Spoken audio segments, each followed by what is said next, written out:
Il y a des souvenirs que l'on préférerait oublier. Éric Antoine ne pourrait pas dire mieux.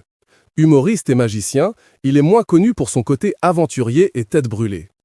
Quand il n'est pas occupé à juger des artistes dans La France à un incroyable talent ou à animer Lego Masters, Qui peut nous battre, Les Traîtres, mais aussi depuis peu Le Juste Prix qui a fait son grand retour, Éric Antoine fait des expériences un peu folles.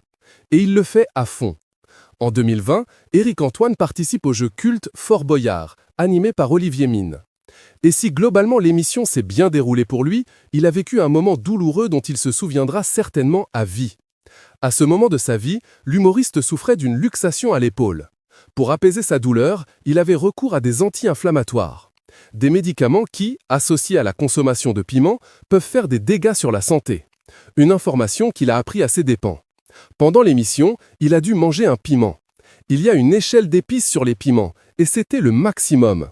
Et comme je suis un imbécile, je ne voulais pas le mâcher, donc je l'ai avalé tout rond, a-t-il expliqué dans On refait la télé sur RTL.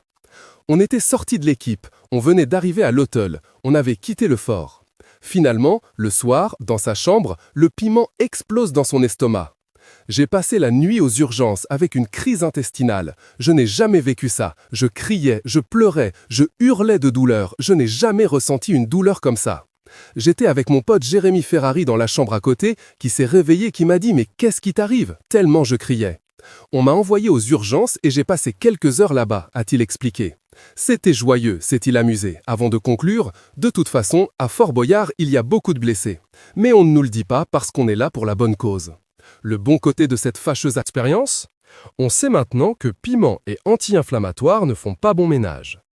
Éric Antoine est très grand, il fait 2 mètres, mais quand il crie, c'est Godzilla, c'était de son côté amusé Jérémy Ferrari.